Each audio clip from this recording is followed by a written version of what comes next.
India is halfway through its G20 presidency and the ministerials are now starting to happen. The focus is on building consensus around critical economic issues of our time, starting from cryptocurrencies, resilient supply chains and debt restructuring as well. With us right now to speak about the logistical challenge that the G20 poses to India and the kind of outcomes Prime Minister Modi is looking at, we are joined by Vardhan Shringla, G20 Chief Coordinator for India. Mr. Shringla, thank you very much for joining us. You've just concluded a G20 meeting in Srinagar. Give us a sense of the kind of logistical challenge that was for the G20 Secretariat, the Indian government. Well, Parikshit, you're right. We've just concluded an excellent G20 meeting in Srinagar. We've had very good participation. We've had very substantive discussions. I would say very meaningful outcomes. And I think most of all, the delegates seem to have thoroughly enjoyed their visit to Srinagar, one of our most iconic tourism destinations. We were able to also get the delegation to not only meet some of the dignitaries who were there, both from New Delhi as well as in Jammu and Kashmir itself, but also a wide cross-section of the people of Jammu and Kashmir representing different facets of both development and socio-economic policy. So they met craftsmen, they met women's self-help groups, they visited not only tourist locations like Shalimar Bagh and Pari Mahal, but also got a glimpse of the smart city that Srinagar has turned into. They visited the Polo Market, which was a newly constructed smart city area, which had underground cabling, underground sewerage, and underground water supply, excellent pedestrian walks. They also visited the Jhelum riverfront, which is, I would say, one of the best sites and facilities that any city can offer along the very, very beautiful Jhelum River. So I think all in all, the experience was quite a memorable one. And the feedback that we've got from many of the delegates has been, I would say, in our opinion, has made us feel very satisfied. Right.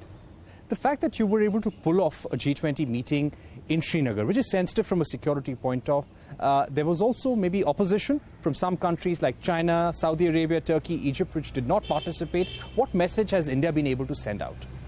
So what is important is that we had, as I mentioned, excellent participation of most G20 countries. We have to keep in mind that not all G20 meetings have all representatives present. I mean, you have at the end of the day 250 meetings of the G20 track.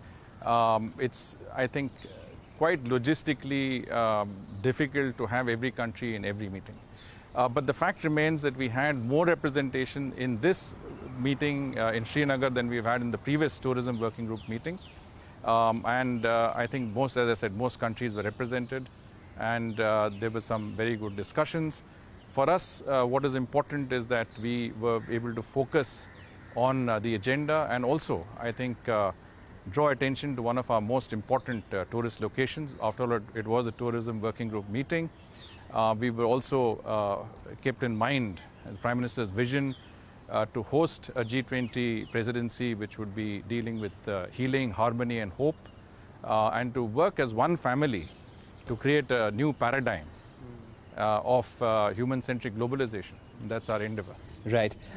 As you mentioned earlier, we're halfway through our G20 presidency. In September, you've got the major leaders meeting that will take place in New Delhi. Give us a sense of the kind of preparations, the scale of the preparations for that. So, as you mentioned, we are halfway through our presidency. We have done about 120 meetings in 46 different cities of our country. We're very satisfied with the range and spread of our meetings. Again, this is in keeping with the Prime Minister's vision that the G20 should not be confined to the capital alone, but should be held across the length and breadth of our country so that every citizen of India becomes a stakeholder in the G20 process. As we are now coming closer to the summit, obviously preparations for the summit are getting more attention. We have the convention center that is specially earmarked for the G20, which is coming up very well. We also have some 20 different agencies of the central government and the Delhi government working on different aspects of preparation for the G20, whether it is the paving of roads or it is beautification of the city. Many functional areas which need to be kept in mind are also being addressed. So I think preparations are in full swing, and as we come closer to the summit, we'll see a lot more efforts in that direction. There's also a lot of emphasis on areas like security, medical facilities. Just the other day, we had a meeting which was convened both by the Principal Secretary to the PM on many of the issues that are there, the Coordination Committee for the G20, and also by the Home Secretary on many of these aspects. So, as I said, preparations are taking place in earnest, and we will see more of that as we come closer to the summit. Right, we've been seeing G20 giving a big boost to tourism as well.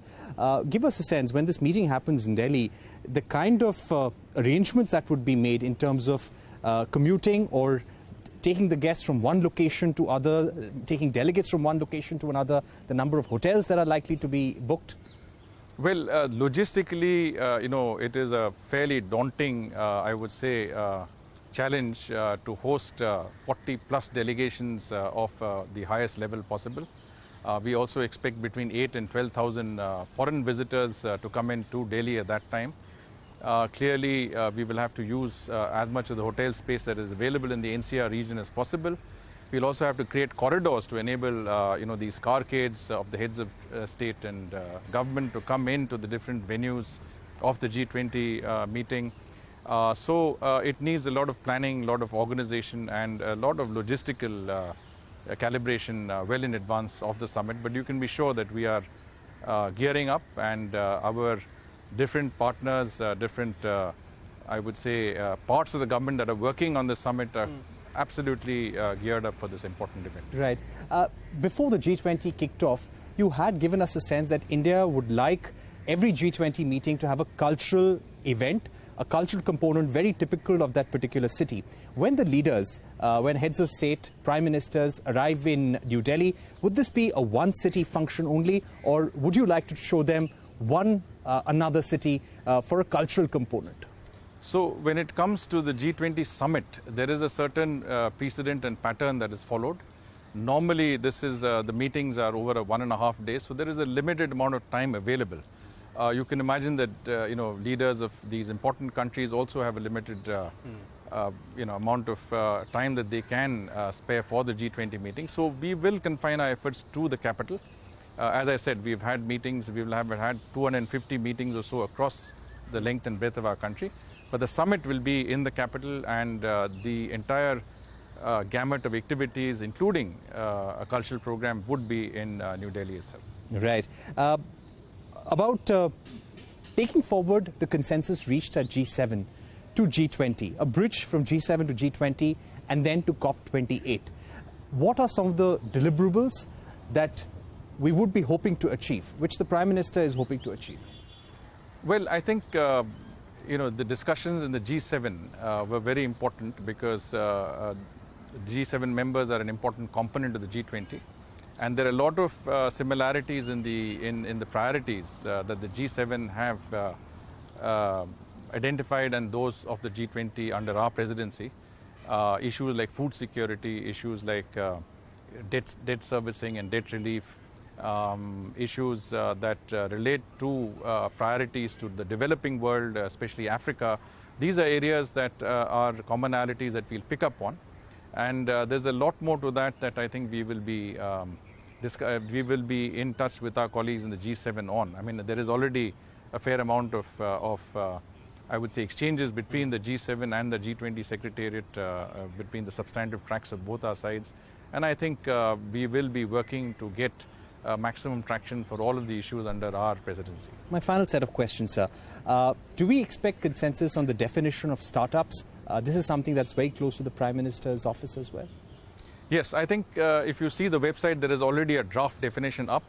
It calls for comments from member states, and I think we are well onto that exercise. Keep in mind that Startup 20 is an Indian construct. We had initiated it. This is the first time Startup 20 is meeting under our presidency, and this will continue under future presidencies of the G20. So definition is important because it not only involves industry, but it also involves research, involves a range of actors that are involved with the startup industry, startup sector. And I think we are well on our way to attaining that important objective of a definition. Right. When it comes to Global South, how are we wanting to position ourselves as the voice of the Global South? How would you like this to be put in the communique, in the leaders' communique, which is issued after the meeting in September? Well, we are very clear that in our presidency of the G20, we not only represent the interests of our partners and interlocutors within the G20 and NVT countries, but also the larger international community. And of them, the developing world is very important, not only because, as our External Affairs Minister has said, India is perceived to be the voice of the global South, but also because in today's day and age, many of the concerns that are there at the global level pertain specifically or impact adversely on the global South. Whether it is inflation, whether it is the high costs of the import of food, fuel and fertilizers, whether it is the issue of indebtedness, I think all of this are primarily concerns of the global South. We intend to use our presidency to articulate the views and concerns of the global South. And in that context, as you recall, a structured engagement with the global South has been undertaken at the level of our leadership. The Prime Minister himself was part of that exercise in January this year. And that enabled us to get a fairly clear view of what the developing world expects of us under our G20 presidency. And you can be sure that we will make sure that those concerns are heard loud and clear, and those are actually articulated in the outcomes that the G20 seeks to achieve under our presidency. Mr. Shringla, thank you so much for speaking to CNBC-TV18. Thanks a lot, Thank you so Parikshit. much, sir. It's a Lovely pleasure. talking to you. Thank you.